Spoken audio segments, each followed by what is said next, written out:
नमस्कार, स्वागत है आपका। डेली 24 भारत देख रहे हैं आप और मैं हूं आपके साथ लता। बुलेटिन की शुरुआत करेंगे अहम खबर के साथ। उत्तर प्रदेश सरकार ने पुलिस विभाग में एक बार फिर से बड़ा प्रशासनिक फेरबदल करते हुए 4 आईपीएस अधिकारियों के तबादले कर दिए हैं। इनमें 2013, 2014, 2015 और 2018 बैच के अधिकारी शामिल हैं। गृह विभाग से जारी इस आदेश के अनुसार इन अधिकारियों को नई जिम्मेदारियां सौंपी गई हैं। माना जा रहा है कि इन तबादलों का मकसद पुलिस व्यवस्था को और सुदृढ़ बनाना है। सीएम योगी आदित्यनाथ के निर्देश पर राज्य गृह विभाग ने 4 आईपीएस अधिकारियों के तबादले का आदेश जारी किया। लखनऊ पुलिस कमिश्नरेट में डीसीपी सेंट्रल के पद पर तैनात आशीष श्रीवास्तव का भी तबादला किया गया।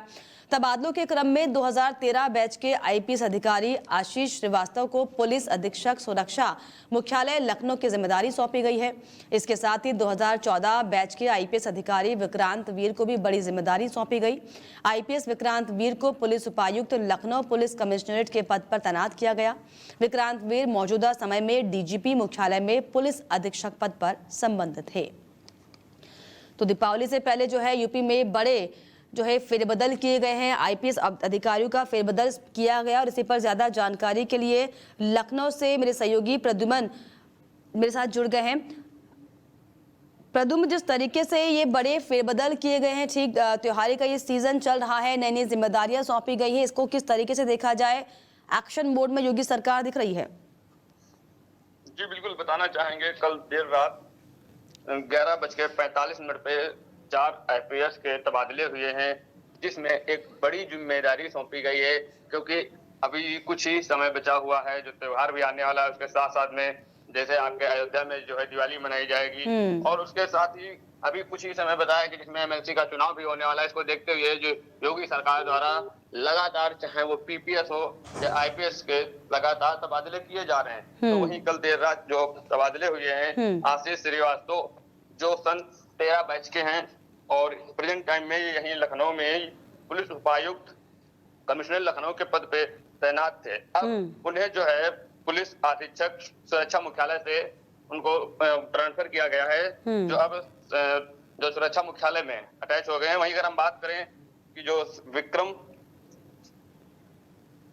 विक्रांत वीर सिंह जो है आईपीएस, ये सन 14 बैच के हैं, जो पहले पुलिस अधीक्षक संबंध मुख्यालय महानिदेशक से अटैच थे। वहीं अगर हम बात करें अब जो ट्रांसफर किया गया है, तो उनको पुलिस उपायुक्त कमिश्नर लखनऊ बनाया गया है। ये जो महत्वपूर्ण फेरबदल हुआ है, अब चुनाव के लिहाज से कितना इंपॉर्टेंट ये है, क्योंकि एमएलसी के चुनाव भी होने हैं, फिर कुछ समय बाद विधानसभा चुनाव भी 27 में होने हैं और अभी त्योहारी सीजन चल रहा है, तो इस लिहाज से कितना महत्वपूर्ण ये तबादले? बिल्कुल, अगर हम बात करें कि जो ये आईपीएस हैं या बीपीएस हैं, अगर चाहे आईएएस हो, इनके तबादले करना एक इसलिए महत्वपूर्ण माना गया कि एक सोच रखती है कि हो सकता है लगातार एक के बाद एक तबादले किए जा रहे हैं। तो वहीं अगर हम बात करें, जो अनिल कुमार सिंह हैं, ये 15 बैच के हैं। ये सेना नायक 8वीं, पहले इटावा में पीएससी के उसमें 88वीं बटालियन में थे, जो सेना नायक के पद पे थे। अगर उन्हें हम बात करें, अब जो प्रेजेंट टाइम में उन्हें जो यहाँ लखनऊ के लिए मुख्यालय पुलिस अधीक्षक सुरक्षा मुख्यालय में उनको ट्रांसफर किया गया है। तो वहीं जो आपके ये हैं अनिरुद्ध कुमार आईपीएस सन 18 के हैं, 18 बैच के, इनको अब प्रेजेंट टाइम में पुलिस अधीक्षक उत्तर प्रदेश सीआईडी में पहले थे, अब उन्हें इटावा के जो 88वीं वाहिनी पीएससी है, अब वहां इनका सेना नायक उन्हें बनाया गया है। चलिए, ऐसे में अब ये भी देखने वाली बात होगी कि अभी जो बड़े फेरबदल हुए हैं प्रशासनिक, इसका कितना असर अब उत्तर प्रदेश में दिखता है और किस लिहाज से जो ये फेरबदल हुआ है। बहुत शुक्रिया आपका प्रद्युम्न, तमाम जानकारियों के लिए, तमाम बातचीत के लिए। तो आपको बता दें कि उत्तर प्रदेश में जो आईपीएस अधिकारियों के तबादले किए गए हैं और बहुत ज्यादा महत्वपूर्ण ये तबादले, क्योंकि अब एमएलसी के इलेक्शन प्रदेश में होने हैं और कुछ समय बाद उसके बाद इलेक्शन की भी तैयारियां प्रदेश में विधानसभा चुनाव के लिए शुरू होनी है और ऐसे में तबादले बहुत ज्यादा महत्वपूर्ण। समाजवादी पार्टी के राष्ट्रीय अध्यक्ष अखिलेश यादव का आधिकारिक फेसबुक अकाउंट कल ब्लॉक कर दिया गया, जिसके बाद सियासी हलचल मच गई। सपा ने आरोप लगाया कि ये केंद्र और राज्य की बीजेपी सरकार की साजिश है, जबकि सरकारी सूत्रों ने साफ किया है कि ये कार्रवाई फेसबुक की ओर से की गई है, सरकार का इससे कोई लेना देना नहीं। हालांकि आज फेसबुक ने उनके पेज को अनब्लॉक कर दिया। सूत्रों के मुताबिक अखिलेश यादव का फेसबुक पेज, जिसके 80 लाख से ज्यादा फॉलोअर्स हैं, शाम करीब 6 बजे के आसपास ब्लॉक किए गए थे। बताया गया कि फेसबुक ने यह कदम एक हिंसक और अश्लील पोस्ट को लेकर उठाया है। फेसबुक की यह कार्रवाई प्लेटफॉर्म की अपनी नीतियों के तहत की गई है। अखिलेश यादव का ये पेज अक्सर सरकार की नीतियों की आलोचना करने, कार्यकर्ताओं से जुड़ने और सपा के कार्यक्रमों की जानकारी साझा करने के लिए इस्तेमाल किया जाता है। सपा का आरोप है कि ये सस्पेंशन बीजेपी के इशारे पर हुआ। सरकारी सूत्रों ने सपा के आरोपों को सिरे से खारिज कर दिया। एक वरिष्ठ अधिकारी ने बताया कि सरकार का इसमें कोई हाथ नहीं है। सस्पेंशन फेसबुक के कम्युनिटी गाइडलाइंस का उल्लंघन करने वाले एक पोस्ट के कारण हुआ। फेसबुक ने अभी आधिकारिक बयान नहीं दिया है, लेकिन सपा का दावा है कि बिना चेतावनी के अकाउंट बंद कर दिया गया।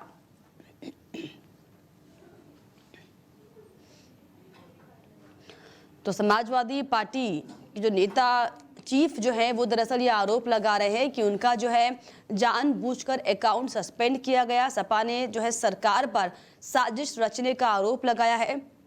तो वहीं जो फेसबुक मेटा के जो ओर से जो रिप्लाई आया है, जो स्टेटमेंट है, वो ये दरअसल कि क्योंकि आपत्तिजनक कुछ पोस्ट था जो कि गाइडलाइंस के खिलाफ थी चीज़ें, इसीलिए जो है डिलीट अकाउंट को जो है फिर से हालांकि एक्टिव कर दिया गया, लेकिन सस्पेंड इन कारणों से किया गया था। कल आपको बता दें कि अखिलेश यादव का जो अकाउंट है वो सस्पेंड किया गया था, लेकिन आज जो है वो सस्पेंशन जो है खत्म हो गया है, यानी कि अब जो है सुचारू रूप से अखिलेश यादव का अकाउंट चल रहा है। और इस पर बातचीत के लिए सपा नेता मेरे साथ पूजा मिश्रा जुड़ गई है। पूजा जी, बहुत स्वागत आपका डेली 24 भारत में। जी नमस्कार। पूजा जी, जिस तरीके से जो है अकाउंट जो सस्पेंशन हुआ, अब क्या इसमें भी राजनीति की जाएगी? क्योंकि गाइडलाइंस के अनुसार नहीं थी चीजें, इसलिए वो अकाउंट को सस्पेंड किया गया। अब हालांकि वापस से जो है सस्पेंशन खत्म हो गया है, क्या कहेंगे इस पे? देखिए, गाइडलाइन के अनुसार अगर चीजें नहीं थी फिर तो मुझे लगता है कि माननीय राष्ट्रीय अध्यक्ष श्री अखिलेश यादव जी का इंस्टाग्राम अकाउंट भी सस्पेंड होना चाहिए था। फिर तो सारे जो अकाउंट है, मैं मेटा की बात कर लेती हूँ, नहीं जाती हूँ मैं एक्स पे, क्योंकि एक्स का ओनर दूसरा है, ठीक है। इंस्टाग्राम भी मेटा का है और फेसबुक भी मेटा का है। और आप क्रॉस चेक कर लें, समाजवादी पार्टी के राष्ट्रीय अध्यक्ष श्री अखिलेश यादव जी के फेसबुक अकाउंट से जो भी पोस्ट होते हैं वो क्रॉस पोस्ट होता है इंस्टाग्राम पे भी। तो कैसा, ये कौन सी पॉलिसी है कि जिसमें वजह से फेसबुक अकाउंट में आपको पोस्ट में कोई आपत्तिजनक चीजें मिल जा रही हैं, वही आपको इंस्टाग्राम पे नहीं मिल रही है, और सेम कंपनी को मेटा को नहीं मिल रही है। और आप देखिए, पूरा उठा करके देख लीजिए, माननीय राष्ट्रीय अध्यक्ष श्री अखिलेश यादव जी ने बीते दिन कौन सा ऐसा पोस्ट कर दिया जो कोई गाइडलाइन को वायलेट करता हो? बिल्कुल नहीं वायलेट करता हो। और जो भी उन्होंने पोस्ट किया होगा समाजवादी पार्टी के, जैसे बहुत सारे नेता उसको रीट्वीट करते हैं, रीपोस्ट करते हैं, हम लोगों ने भी रीपोस्ट किया। तो फिर इस तरीके से वो गाइडलाइन के तहत में समाजवादी पार्टी के बल्क ऑफ नेताओं के अकाउंट सस्पेंड होने चाहिए थे, पर नहीं हुआ। तो क्या लगता है पूजा जी, किसने अकाउंट सस्पेंड करवाया आपके नेताजी का? अब जिसने सस्पेंड करवाया होगा तो उसकी नीयत नीति जाने। कि आप सोचिए, देश की तीसरी सबसे बड़ी पार्टी के राष्ट्रीय अध्यक्ष श्री अखिलेश यादव जी, ऐसा कुछ पोस्ट नहीं रहा जो कहीं से किसी भी तरीके का वायलेशन करता हो, उसके बावजूद भी उनके अकाउंट को सस्पेंड कराया जा रहा है। मतलब आवाज तो किस तरीके से दबाया जाए। अगर आप देखेंगे तो उत्तर प्रदेश में अगर कोई पार्टी बहुत मुखर होकर के बहुत मजबूती के साथ में अडिग है तो वो समाजवादी पार्टी है। अगर भाजपा आज वैसाखियों के सहारे केंद्र में है तो उसके लिए भी समाजवादी पार्टी रेस्पॉन्सिबल है, क्योंकि समाजवादी पार्टी ने उनके कारवा को रोक डाला और इतनी संख्या में जीत दर्ज की। लेकिन पूजा जी, जिस तरीके से फेसबुक की तरफ से बताया गया है कि जो कंटेंट था वो हिंसक और अश्लील था, जिसकी वजह से ये कार्रवाई हुई है, और अब जो है तो सब लोग बुद्धिजीवी है ना। ये कौन सा कंटेंट ऐसा था कि जो हिंसक और अच्छा, आप बताइए किस पोस्ट की वजह से हटाया गया है? अगर आप भी बुद्धिजीवी नहीं है तो बताइए। नहीं, हम तो वही कह रहे हैं ना कि किस पोस्ट की वजह से हटा दिया गया। तभी तो रीगेन करा, अभी तो फिर सुबह से चालू हो गया, कल शाम को सस्पेंड हुआ था, स्टार्ट है। क्योंकि हम कोई ऐसा था ही नहीं आपत्तिजनक पोस्ट। अगर आपत्तिजनक पोस्ट होगा तो भी सुबह स्टार्ट कैसे हो जाता? चलिए, मान लीजिए अगर आपत्तिजनक पोस्ट भी ना हो, अगर टेक्निकल भी एरर हो, तो क्या समाजवादी पार्टी इतनी कमजोर पड़ जाएगी क्या कि ऐसे आरोप सरकार पर लगा देगी कि साजिश के तहत बंद कर दिया गया? अरे, आरोप क्यों लगाने, तो फैक्ट है। आप भाजपा सरकार, आप देखिएगा, अभी आप ही लिखना चालू कर दीजिए, आपके चैनल पे ताला न लगवा दे तो कहिएगा। ये जब बात करती है भाजपा सरकार की, बात कर रही है, अगर कोई कॉमेडी उनके ऊपर कटाक्ष कर देता है कॉमेडियन, तो उसके ऊपर हजारों FIR दर्ज हो जाते हैं। जिस स्थान पे वो कटाक्ष करता है उस स्थान पे तोड़फोड़ कर दिया जाता है। आपके ऊपर इतने झूठे मुकदमे लगा दिए जाएंगे। ये तो एक जो है काउंट की बात थी। और समाजवादी पार्टी कभी ना कमजोर थी, ना है और ना ही होगी, और इसी की एक घबराहट है। पर इसका आशय ये नहीं निकलता है कि आप, लेकिन पूजा जी घबराहट तो मुझे समाजवादी पार्टी में दिख रही है। MLC के चुनाव प्रदेश में होने हैं, क्या ये उस बात की घबराहट है कि एक अकाउंट सस्पेंड हो जाने मात्र से आप सरकार पर साजिश का आरोप लगा लेते हैं? क्या ये समाजवादी पार्टी की घबराहट नहीं है? सच्चाई है, ये सच्चाई है, और हम सच को बुलंदी के साथ बोलेंगे। आप जो है गलत कर जाए और हम बोले भी ना, ये कौन सी बात होती है? हम मुखर होकर के बोलते आ रहे हैं, तभी तो पता चल रहा है कि ये सरकार क्या क्या कर रही है, वरना ये तो जो है गलत करते चले जाए, गलत करते। समाजवादी पार्टी एकदम साफ सुथरी और धुली हुई पार्टी है, आप ये कहना चाह रहे हैं? समाजवादी पार्टी ही इकलौती पार्टी है वर्तमान समय में जो हक की लड़ाई लड़ रही है, जो संविधान की बात कर रही है, जो धरातल पे खड़े होकर के आम लोगों की लड़ाई करते। आप जो है नमाज पढ़ने मत जाइए वरना गिर जाएंगे। उसके मुख्यमंत्री तो ये कहते हैं कि अगर आप भाजपा के पार्षद हैं तो आपको आजादी, आप पुलिस के ऊपर लाठी डंडे पत्थर जूते सब चला लीजिए, आपको कुछ नहीं होगा।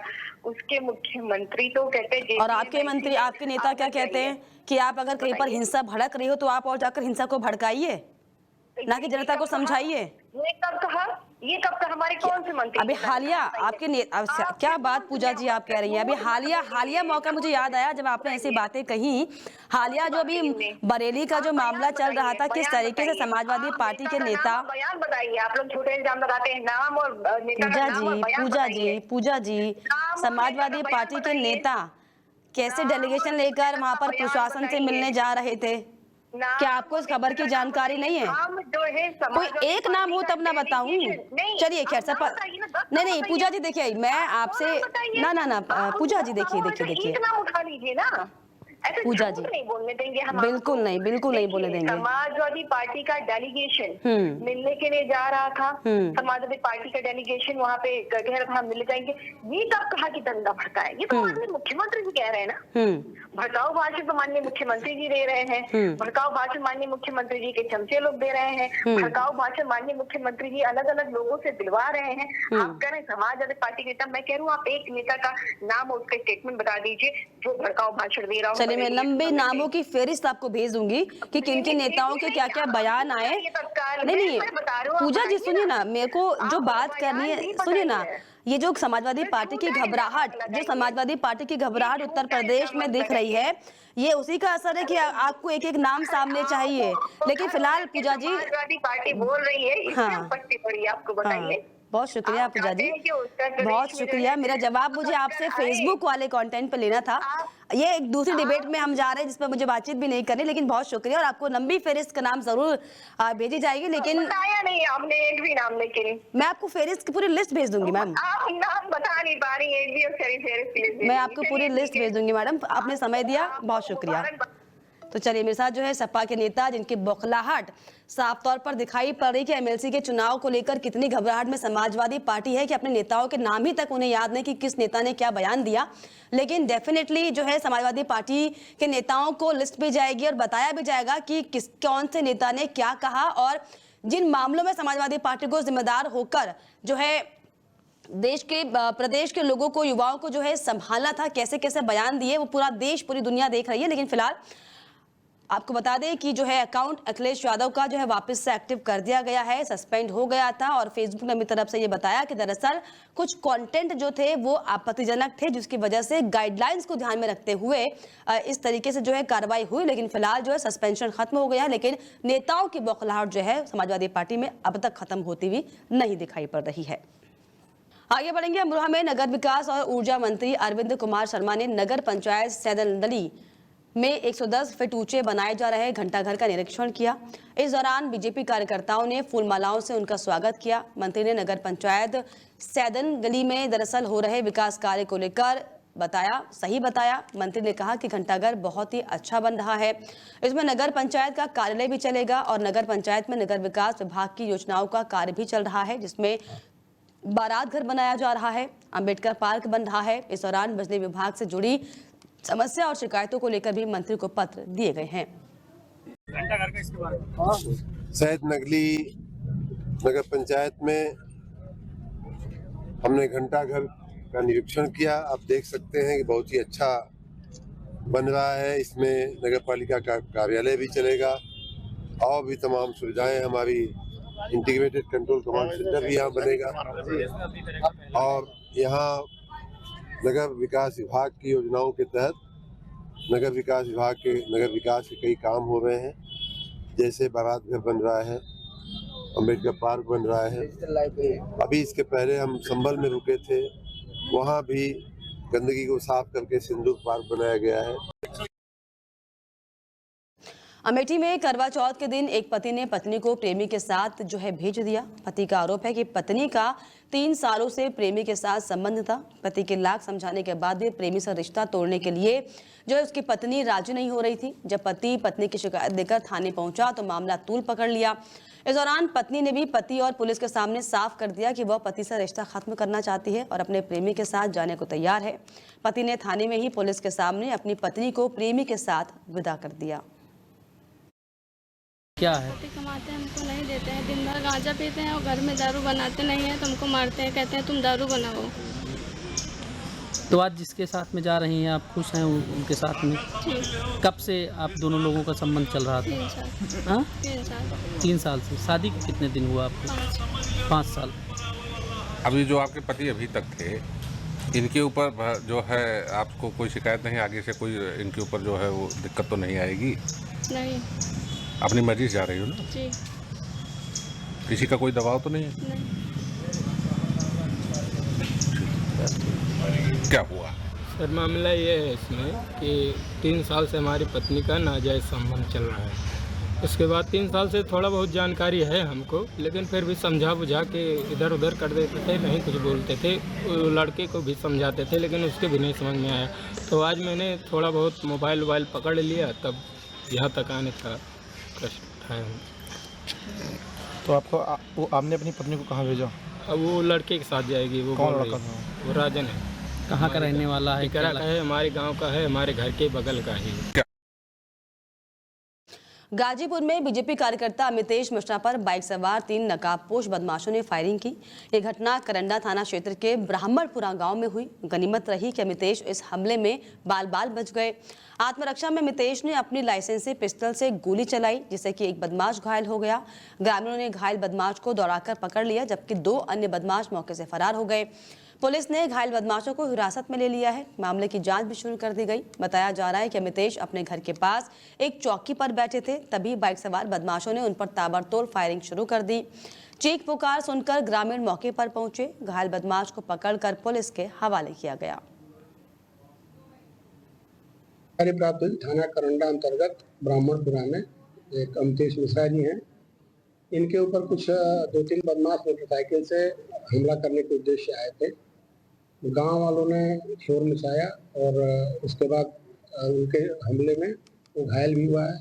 उसको भेज दिया गया है हॉस्पिटल और अमितेश जी के प्रार्थना पत्र पर हमने अभियोग पंजीकृत कर लिया है। इसमें घटना पुराने 2017 में इनके भाई के साथ भी घटना हुई थी। उससे इनकी आशंका है कि उन्हीं लोगों ने ऐसा कराया होगा। उस चीज़ की हम छानबीन कर रहे हैं। वह हम अपने घर के बगल में ही चाचा जी के घर बैठे थे। हम थे, हमारे एक मित्र थे और चाचा जी थे, और करीब बैठने हम लोग चाय पी रहे थे। चाय भी पी के जैसे गिलास रखे हैं 10 मिनट बाद, 10 मिनट का 5 मिनट बाद उधर से मोटरसाइकिल से 3 लोग आए और मोटरसाइकिल से उतरे, तब तक वो सब फायर करने लगे गाड़ी से ही। तक बगल में हम चौकी बैठे थे, चौकी से कूद के किसी तरह हम अपना जान बचाए। हालांकि गाँव के लोग आए तो 2 तो भाग गए, 1 को दौड़ा के लोग पकड़ लिए। वह हम अपने घर के बगल में ही चाचा जी के घर बैठे थे। हम थे, हमारे एक मित्र थे और चाचा जी थे, और करीब बैठने उस लखनऊ में रैली से जालौन लौट रहे बुजुर्ग बीएसपी कार्यकर्ताओं की हार्ट अटैक से कार्यकर्ता की मौत हो गई।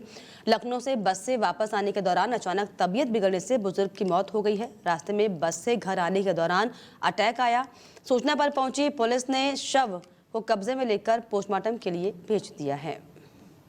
मेरा नाम उदय बिलाया है। आज पोस्टमार्टम आए हैं, क्या हुआ है? एक बहुजन समाज पार्टी के वरिष्ठ कार्यकर्ता थे जो रैली से वापसी हो रहे थे। वापसी में आते समय उनकी अचानक अटैक आया, तबीयत बिगड़ी तो एक्सपायर कर गए। हम लोग उनको अस्पताल ले जाने के लिए जा रहे थे तो पहले ही मृत हो गए। मेरा नाम उदय बिलाया है। आज पोस्टमार्टम आए हैं, क्या हुआ है? एक बहुजन समाज पार्टी के वरिष्ठ कार्यकर्ता थे जो रैली से वापसी हो रहे थे। वापसी में आते समय उनकी अचानक अटैक आया, तबीयत बिगड़ी तो एक्सपायर कर गए। हम लोग उनको अस्पताल ले जाने के लिए जा रहे थे तो पहले ही मृत हो गए। मेरा नाम उदय बिलाया है। आज पोस्टमार्टम आए हैं, क्या हुआ है? एक बहुजन समाज पार्टी के वरिष्ठ कार्यकर्ता थे जो रैली से वापसी हो रहे थे। वापसी में आते समय उनकी अचानक अटैक आया, तबीयत बिगड़ी तो एक्सपायर कर गए। हम लोग उनको अस्पताल ले जाने के लिए जा रहे थे तो पहले ही मृत हो गए। मेरा नाम उदय बिलाया है। आज पोस्टमार्टम आए हैं, क्या हुआ है? एक बहुजन समाज पार्टी के वरिष्ठ कार्यकर्ता थे जो रैली से वापसी हो रहे थे। वापसी में आते समय उनकी अचानक अटैक आया, तबीयत बिगड़ी तो एक्सपायर कर गए। हम लोग उनको अस्पताल ले जाने के लिए जा रहे थे तो पहले ही मृत हो गए। मेरा नाम उदय बिलाया है। आज पोस्टमार्टम आए हैं, क्या हुआ है? एक बहुजन समाज पार्टी के